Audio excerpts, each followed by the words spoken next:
नमस्कार, स्वागत है आपका अपने YouTube चैनल माला एजुकेशन वर्ल्ड में। आज के इस वीडियो में हम लोग बीएड सेकेंड सेमेस्टर के सूक्ष्म शिक्षण कौशल की फ़ाइल के बारे में अध्ययन करेंगे और हम देखेंगे कि उनमें किन किन कौशलों का प्रयोग होता है तथा फ़ाइल बनाते समय उन कौशलों के अंतर्गत हमको क्या और कैसे लिखना होता है। तो आइए शुरू करते हैं इस वीडियो को। शुरू करने से पहले जो भी वीडियो पे नए हैं वो इस चैनल को लाइक शेयर एंड सब्सक्राइब कर लें ताकि आने वाली वीडियो आपको मिल सके। सबसे पहले हम सूक्ष्म शिक्षण कौशलों के अंतर्गत प्रस्तावना कौशल की बात करेंगे। तो जैसा कि आप यहाँ देख पा रहे हैं, प्रस्तावना की परिभाषा।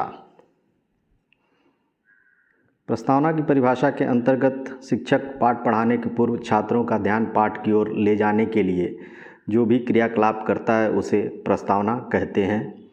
इस कौशल से छात्र नया पाठ पढ़ने के लिए तैयार किया जाता है। इसके द्वारा उनकी पाठ के प्रति रुचि बढ़ाई जाती है और जिज्ञासा जगाई जाती है। इससे छात्रों का अधिगम अधिक होता है। पाठ की प्रस्तावना एक कला है और अच्छी प्रस्तावना करने वाला शिक्षक एक कलाकार। बालक का ध्यान कई प्रकार से नया पाठ पढ़ाने के लिए तैयार किया जाता है, जैसे प्रश्न पूछकर, विषय की व्याख्या कर कर, कहानी सुनाकर, कविता सुनाकर, चित्र दिखाकर इत्यादि। आइए हम इसको उदाहरण के माध्यम से समझते हैं कि प्रस्तावना कौशल के अंतर्गत प्रस्तावना कैसे बनाते हैं। यहाँ हम देख पा रहे हैं प्रस्तावना कौशल। यहाँ हम भूगोल विषय की प्रस्तावना कौशल बनाने जा रहे हैं। प्रस्तावना के प्रश्न बनाते समय एक चीज़ हमको अवश्य ध्यान में रखना चाहिए कि प्रस्तावना के प्रश्न हमेशा जिग जैग में होने चाहिए, अर्थात जो भी प्रश्न के उत्तर हों उसी उत्तर से फिर प्रश्न बनना चाहिए। उसी को हम जिगजैग कहते हैं। और दूसरी बात ये कि प्रस्तावना के प्रश्न बनाते समय हमेशा उत्तर को पूरा लिखना चाहिए। जैसे कि हम यहाँ देख पा रहे हैं, यहाँ उत्तरों को पूरा लिखा गया है। जैसे हम किस ग्रह पर रहते हैं? हम पृथ्वी ग्रह पर रहते हैं। दूसरा प्रश्न, पृथ्वी का छोटा प्रतिरूप हम कैसे देख सकते हैं? पृथ्वी का छोटा प्रतिरूप ग्लोब मानचित्र द्वारा देख सकते हैं। ग्लोब पर खींची काल्पनिक रेखा को किस नाम से जानते हैं? ग्लोब पर खींची गई काल्पनिक रेखाओं को अक्षांश तथा देशांतर के नाम से जानते हैं। फिर यहाँ हमारा चौथा प्रश्न आएगा, अक्षांश और देशांतर रेखा के बारे में आप क्या जानते हैं? तो यहाँ स्पष्ट उत्तर या समस्यात्मक होगा। तब हमारा यहाँ प्रकरण आ जाएगा अक्षांश और देशांतर। फिर हम उद्देश्य कथन लिखते हैं। आज हम अक्षांश तथा देशांतर रेखाओं के बारे में अध्ययन करेंगे। तो इस प्रकार हमने देखा कि प्रस्तावना के प्रश्न या प्रस्तावना कौशल ऐसे बनाया जाता है। इसको अच्छी तरीके से देखें और समझने का प्रयास करें।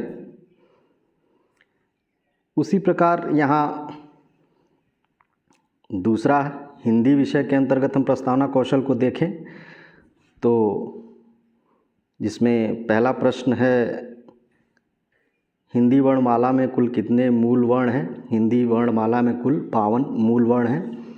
दूसरा प्रश्न, इन 52 वर्णों के सार्थक समूह से क्या बनता है?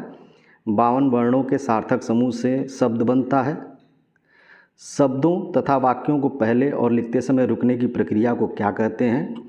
शब्दों तथा वाक्यों को पढ़ने और लिखते समय रुकने की प्रक्रिया को विराम चिन्ह कहते हैं।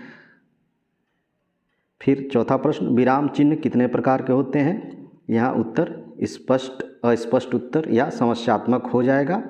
प्रकरण हमारा हो जाएगा विराम चिन्ह। फिर उद्देश्य कथन,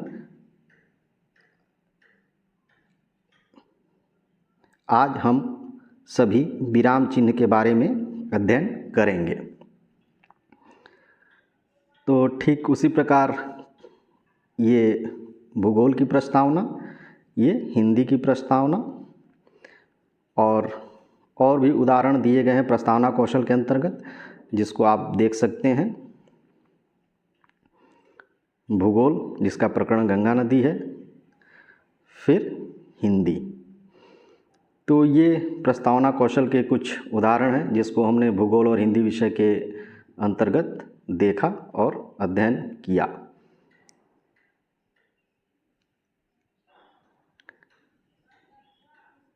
नेक्स्ट हमारा कौशल है व्याख्या कौशल, meaning of skill of explaining. जैसा कि सर्वविदित है कि कक्षा के सभी बालक एक जैसे नहीं हुआ करते, अर्थात कुछ बालक बुद्धिमान होते हैं, कुछ सामान्य बुद्धि के, कुछ परिपक्व तथा कुछ अपरिपक्व होते हैं। लेकिन सभी को ज्ञान प्रदान करना शिक्षक का कर्तव्य होता है। विषय वस्तु को सरल बनाकर विद्यार्थियों के समक्ष प्रस्तुत करना और उसे ग्रहण करने योग्य बनाने के कौशल को ही व्याख्या कौशल का नाम दिया गया है। अर्थात यहाँ हम एक चीज़ देख रहे हैं कि विषय वस्तु को सरल बनाकर विद्यार्थियों के समक्ष प्रस्तुत करने की और उसे ग्रहण करने के योग्य बनाने के कौशल को ही व्याख्या कौशल का नाम दिया जाता है। व्याख्या कौशल का प्रयोग सभी विषयों में अनिवार्य माना गया है। इसके प्रयोग के बिना विषय वस्तु का प्रस्तुतिकरण संभव नहीं होता। व्याख्या कौशल में विषय वस्तु से संबंधित कथनों में इस तरह के शब्दों का प्रयोग किया जाता है जिनसे वे कथन अथवा अर्थ स्पष्ट रूप से दर्शाने लगते हैं। कई बार एक कथन में से यदि एक भी शब्द हटा लिया जाता है तो वह कथन अस्पष्ट रह जाता है। अर्थात व्याख्या कौशल का मतलब ये कि विषय वस्तु को सरल बनाकर विद्यार्थियों के सामने प्रस्तुत किया जाता है और उसे ग्रहण करने योग्य बनाया जाता है। व्याख्या कौशल के अंतर्गत हम कुछ उदाहरण देखेंगे और समझने का प्रयास करेंगे कि व्याख्या कौशल किस प्रकार इस कौशल का प्रयोग किया जाता है। जैसे हम यहाँ भूगोल विषय के अंतर्गत व्याख्या कौशल को देख रहे हैं, तो छात्राध्यापक या छात्राध्यापिका क्रिया और छात्र छात्रा क्रिया। सर्वप्रथम विकासात्मक प्रश्न पूछा गया, ग्लोब किसे कहते हैं। दूसरा प्रश्न पूछा गया, अक्षांश रेखा और देशांतर रेखाओं के बारे में आप क्या जानते हैं। तो छात्र छात्रा क्रिया में संभावित उत्तर या मौन होगा। फिर यहाँ छात्राध्यापक या छात्राध्यापिका स्पष्टीकरण के माध्यम से इसको एक्सप्लेन करने की कोशिश करेगा।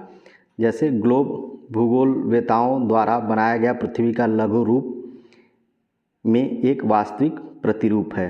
ग्लोब भूगोलवेताओं द्वारा बनाया गया पृथ्वी का एक लघु रूप में एक वास्तविक प्रतिरूप है। छात्र छात्रा क्रिया में छात्र छात्रा ध्यानपूर्वक सुनेंगे तथा मुख्य बिंदुओं को नोट करेंगे। फिर अक्षांश रेखा को एक्सप्लेन किया गया, फिर देशांतर रेखा को एक्सप्लेन किया गया। एक्सप्लेन करने के बाद फिर छात्राध्यापक या छात्राध्यापिका स्पष्टीकरण से ही कुछ बोधात्मक प्रश्न पूछते हैं। इसी को हम लोग व्याख्या कौशल कहते हैं। छात्राध्यापक ने या छात्राध्यापिका ने प्रश्न किया, उसका स्पष्टीकरण किया और स्पष्टीकरण में से ही उसने बोधात्मक प्रश्न पूछा और ये समझने का प्रयास किया गया कि जो उसके द्वारा स्पष्टीकरण दिया गया है उसको छात्र छात्राओं ने समझ लिया है।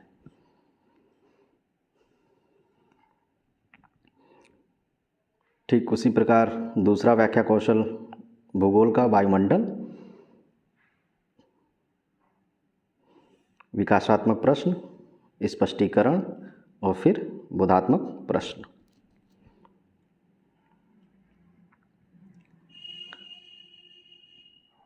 नेक्स्ट हमारा हिंदी का व्याख्या कौशल है जिसमें प्रकरण है नीति के दोहे। और यहाँ हम लोग इस व्याख्या कौशल को देख पा रहे हैं, यहाँ व्याख्या किया गया और बोधात्मक प्रश्न पूछा गया।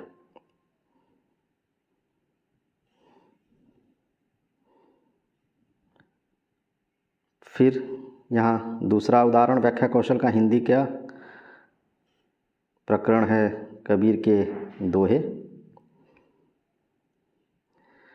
जिसमें छात्र अध्यापक या छात्र अध्यापिका द्वारा पढ़ा गया। चलती चक्की देख के दिया कबीरा रोए, दो पाटन के बीच में साबुत बचाना कोय। फिर इसका छात्र अध्यापिका या छात्र अध्यापक द्वारा व्याख्या किया गया और फिर व्याख्या के अंतर्गत या व्याख्या करने के बाद उस व्याख्या से बोधात्मक प्रश्न पूछा गया। तो यहाँ ये व्याख्या कौशल के कुछ उदाहरण थे जिसको हम लोगों ने देखा और समझने का प्रयास किया कि कैसे व्याख्या कौशल करते हैं।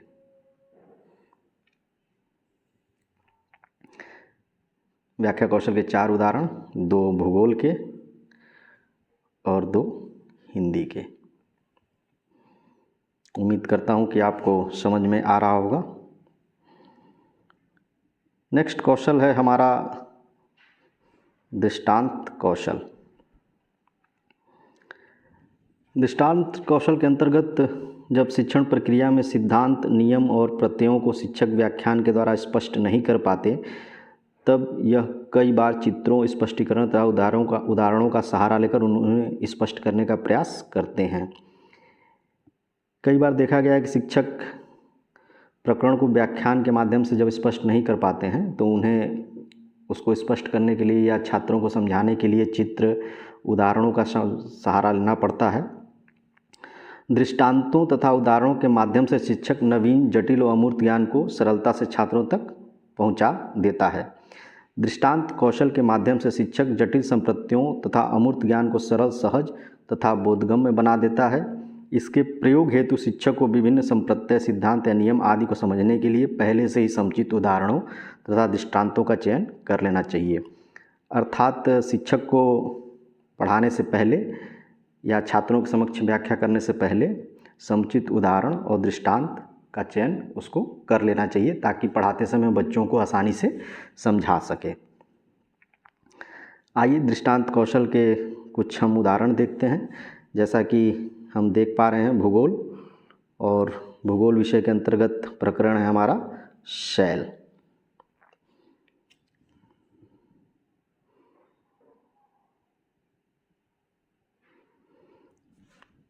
तो दृष्टांत व्याख्या कौशल के अंतर्गत पहले विकासात्मक प्रश्न पूछा गया।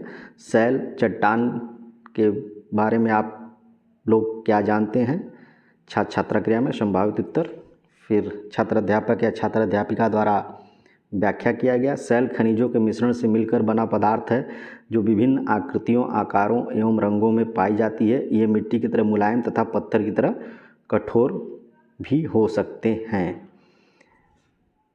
छात्र या छात्राएं ध्यानपूर्वक सुनेंगे और मुख्य बिंदुओं को नोट करेंगे। फिर यहाँ उदाहरण के माध्यम से उनको समझाया गया कि आपने अपने घर में मसाला पीसने के लिए सिलबट्टे का प्रयोग करते हुए देखा होगा, वो भी शैल या चट्टान से ही बना होता है। फिर स्पष्टीकरण या व्याख्या देने के बाद, उदाहरण देने के बाद आपने बोधात्मक प्रश्न पूछा, आप लोग कुछ शैलों के नाम बताइए। तो ये दृष्टांत व्याख्या कौशल का एक उदाहरण है जिसमें अध्यापक व्याख्या करने के पश्चात उसको उदाहरणों के माध्यम से छात्रों को समझाता है। उसी प्रकार दूसरा उदाहरण भूगोल विषय का, जिसका प्रकरण है जल प्रदूषण। ठीक उसी प्रकार विकासात्मक प्रश्न, जल प्रदूषण के बारे में आप लोग क्या जानते हैं? फिर उसकी व्याख्या। जब किसी बाहरी पदार्थ की मौजूदगी जो जल के स्वाभाविक गुणों को इस प्रकार बदल दे कि जल स्वास्थ्य के लिए हानिकारक हो जाए तो या पीने के इस्तेमाल करने लायक न रहे, उसे जल प्रदूषण कहते हैं। फिर उदाहरण दिया गया, हम किसी नदी या तालाब में कपड़े धोते हैं, नहाते हैं, उससे भी जल प्रदूषण होता है। और जब हम कपड़े धोते हैं या नहाते हैं तो पानी पीने योग्य नहीं होता, इसीलिए उसे जल प्रदूषण कहते हैं। फिर उसे बोधात्मक प्रश्न उनसे पूछा गया, आप जल प्रदूषण के कुछ कारण बताइए। तो ये दृष्टांत व्याख्या कौशल का दूसरा उदाहरण। फिर यहाँ हिंदी का दृष्टांत व्याख्या कौशल, जिसमें विकासात्मक प्रश्न, स्पष्टीकरण, उदाहरण और फिर बोधात्मक प्रश्न। नेक्स्ट, फिर हिंदी का दृष्टांत व्याख्या कौशल का उदाहरण, जिसमें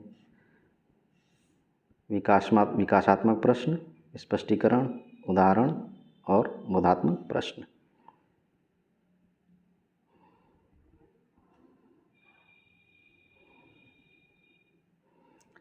नेक्स्ट हमारा कौशल है श्यामपट्ट कौशल।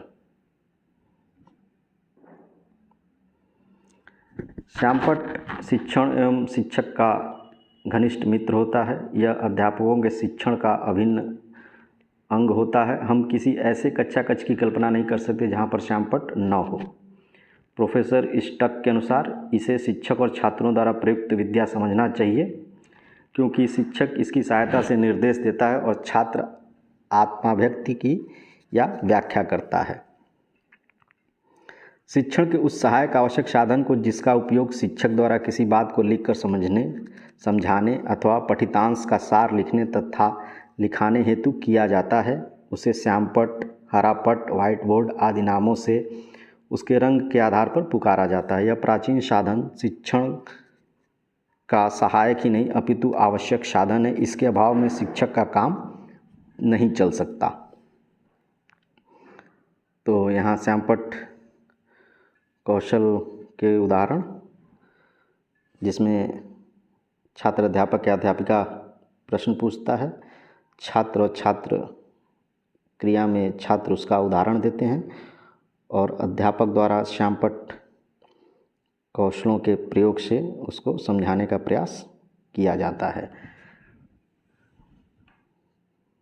तो ये श्यामपट्ट प्रयोग कौशल का उदाहरण। उसी प्रकार दूसरा उदाहरण, जिसमें छात्र अध्यापक ने श्यामपट्ट कौशल का प्रयोग कर छात्रों को समझाने का प्रश्न, छात्रों को समझाने का कार्य किया है।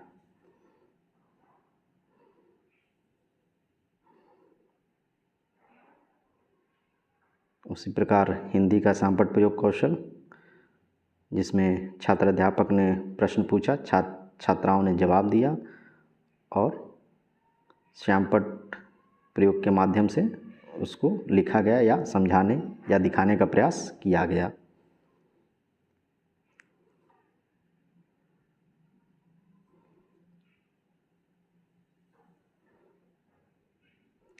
नेक्स्ट हमारा कौशल है खोजक प्रश्न कौशल। खोजक प्रश्न कौशल, इसमें खोजक या अनुशीलन प्रकार के प्रश्न पूछकर शिक्षक छात्रों का ध्यान आकर्षित करता है और उन्हें अभिप्रेरित करता है। वह छात्रों में रुचि एवं जिज्ञासा उत्पन्न करके उनके पूर्व ज्ञान और को नवीन ज्ञान से जोड़ता है। छात्र चिंतनशील होकर गहराई में जाते हैं और विभिन्न पहलुओं पर ध्यानपूर्वक मंथन करते हैं।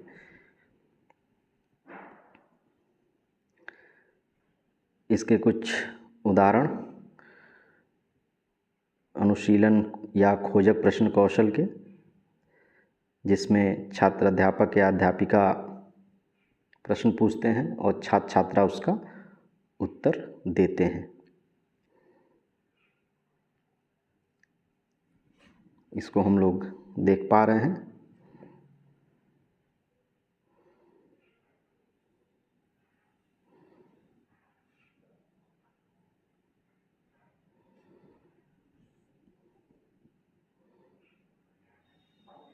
उसी प्रकार हिंदी का अनुशीलन या खोजक प्रश्न कौशल के उदाहरण,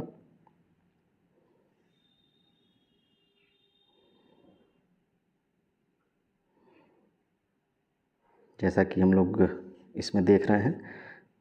क्वेश्चन किया गया, काल किसे कहते हैं? छात्र छात्रा द्वारा जवाब दिया गया, किसी क्रिया के घटित होने के समय को काल कहते हैं। फिर दूसरा, काल के कितने भेद होते हैं? काल के 3 भेद होते हैं। फिर तीसरा, काल के तीनों भेदों के नाम बताइए। 3 भेद हैं, वर्तमान काल, भूतकाल और भविष्यकाल। वर्तमान काल के उदाहरण बताइए, भूतकाल के उदाहरण, भूतकाल के भेद, भविष्यकाल का उदाहरण बताइए तथा भविष्यकाल के कितने भेद होते हैं। इस प्रकार के कौशल को हम खोजक या अनुशीलन कौशल कहते हैं और हमने उदाहरण के माध्यम से इसको समझने का प्रयास किया। नेक्स्ट हमारा कौशल है पुनर्बलन कौशल।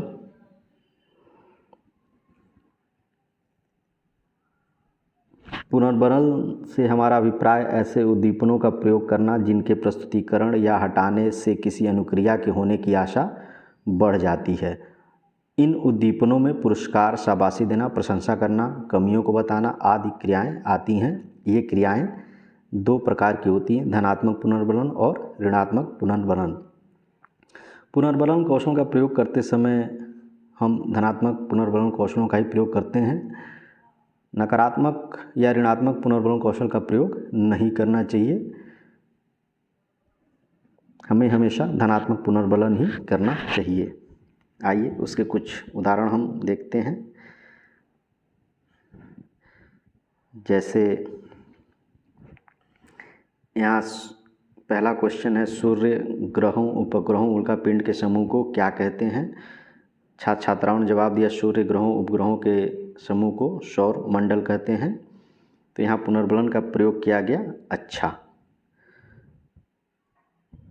और आप छात्रों से क्वेश्चन पूछकर उनका जवाब सुनकर उनको पुनर्बलन या पुनर्बलित कर सकते हैं। इसमें हम अच्छा, बहुत बढ़िया, शाबाश जैसे पुनर्बलनों का हम प्रयोग करते हैं, जिससे कि छात्र उत्साहित होकर आपके द्वारा पूछे गए प्रश्नों का उत्तर देता है।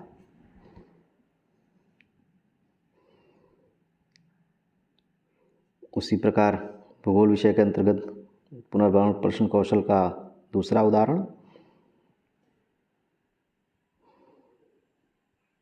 जिसमें आप देख पा रहे हैं कि पुनर्बलन कौशलों का प्रयोग किया गया अच्छा, बहुत अच्छा, बहुत अच्छा, शाबाश। इसी को हम पुनर्बलन कौशल कहते हैं।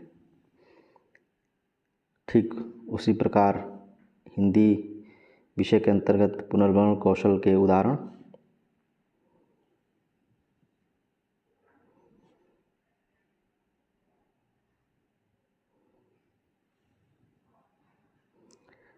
नेक्स्ट हमारा कौशल है उद्दीपन परिवर्तन कौशल। उद्दीपन परिवर्तन कौशल के अंतर्गत छात्रों का ध्यान आकर्षित करने के लिए तथा ध्यान को पाठ में लगाए रखने के लिए शिक्षक अपने व्यवहार में जानबूझकर जो परिवर्तन लाता है उसे उद्दीपन परिवर्तन कौशल कहते हैं। शिक्षक शिक्षण को रोचक बनाए रखने के लिए विभिन्न प्रकार के उद्दीपनों का प्रयोग करता है, जैसे सहायक सामग्री का प्रयोग, श्यामपट्ट पर लेखन करना, छात्रों के पास जाकर प्रश्न पूछना, कभी चेहरे पर हाव भाव बदलकर अपनी बातों को कहना तथा हाथ से इशारा करना। प्रभावशाली शिक्षण के लिए उस उद्दीपन का प्रयोग किया जाना चाहिए। यहाँ हम उद्दीपन परिवर्तन कौशल के कुछ उदाहरण देखें। भूगोल विषय के अंतर्गत उद्दीपन परिवर्तन कौशल का उदाहरण,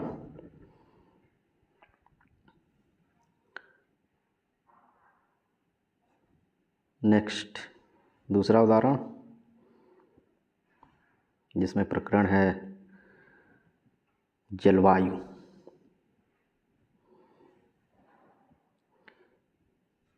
हिंदी विषय के अंतर्गत उद्दीपन परिवर्तन कौशल का उदाहरण,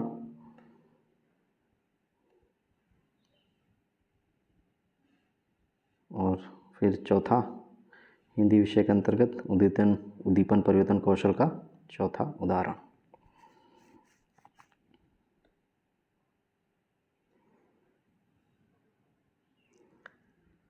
नेक्स्ट हमारा कौशल है प्रश्न कौशल।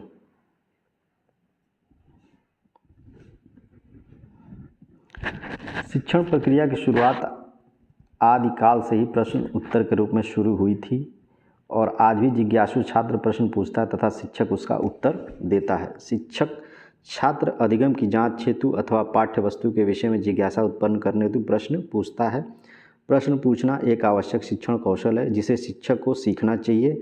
यूनानी दार्शनिक सुकरात ने भी इस प्रविधि को सफलतापूर्वक अपनाया था।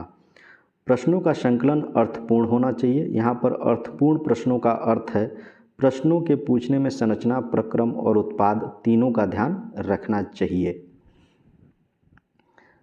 तो प्रश्न कौशल के अंतर्गत प्रश्नों के कुछ उदाहरण, भूगोल विषय के अंतर्गत प्रश्नीकरण एवं अनुशीलन कौशल के उदाहरण को हम यहाँ देख पा रहे हैं, जिसमें छात्र अध्यापक ने प्रश्न पूछा और छात्र छात्राओं ने उसका उत्तर दिया। नेक्स्ट दूसरा उदाहरण,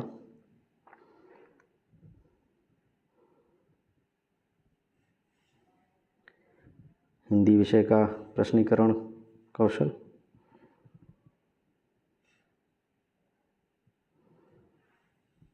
और नेक्स्ट हिंदी विषय का पुनः प्रश्नीकरण कौशल।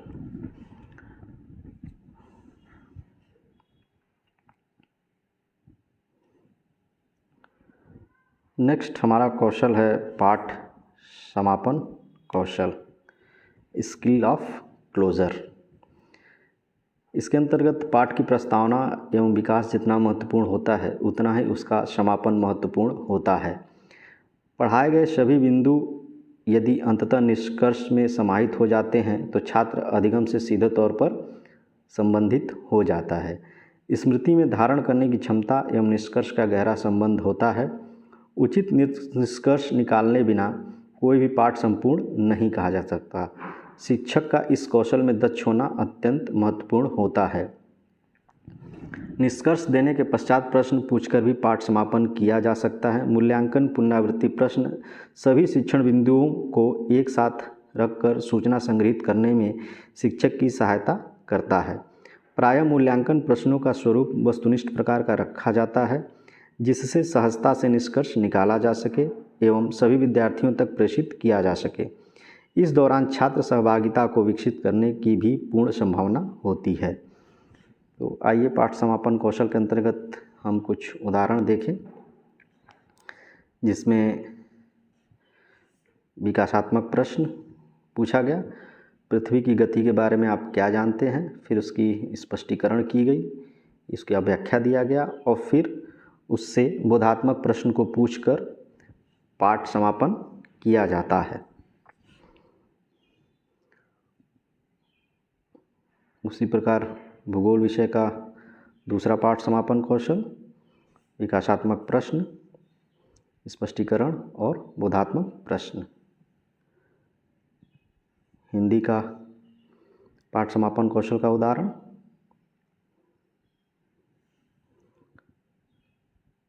नेक्स्ट दूसरा पाठ समापन कौशल का उदाहरण,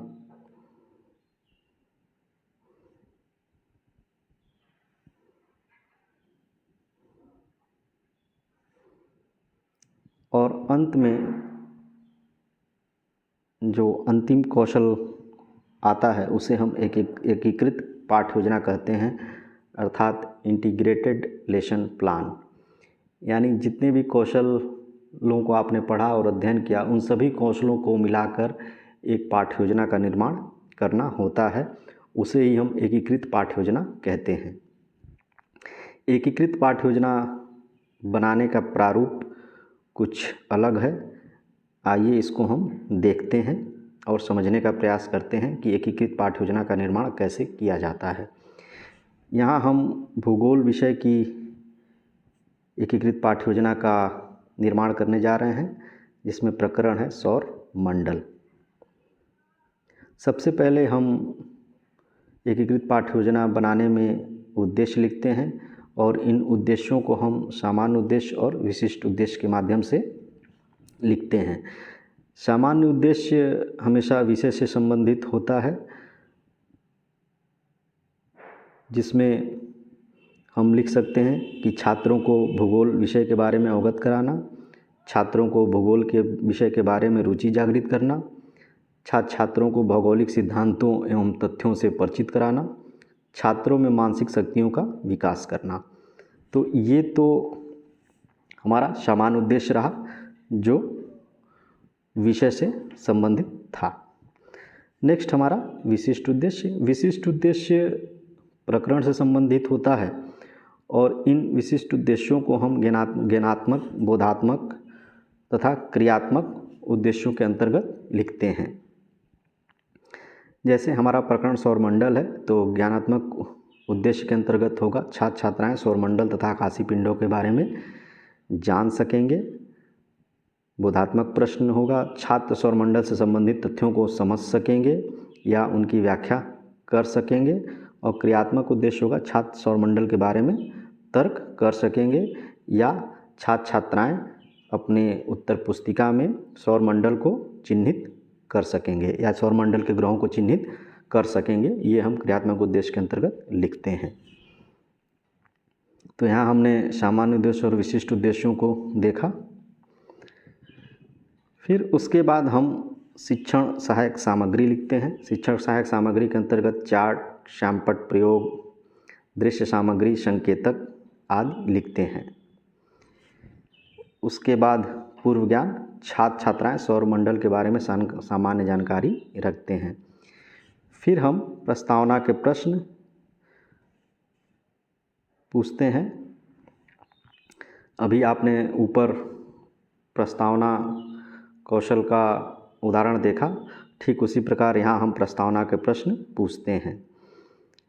जैसा कि आप यहाँ देख पा रहे हैं, प्रस्तावना के प्रश्नों को पूछा गया है। हमें प्रकाश कहाँ से मिलता है? हमें प्रकाश सूर्य से मिलता है।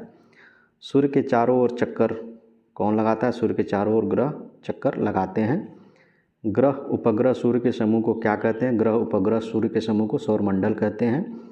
सौरमंडल के बारे में आप क्या जानते हैं? अस्पष्ट उत्तर या मौन। फिर हम उद्देश्य कथन लिखते हैं। आज हम सभी लोग सौरमंडल के बारे में अध्ययन करेंगे।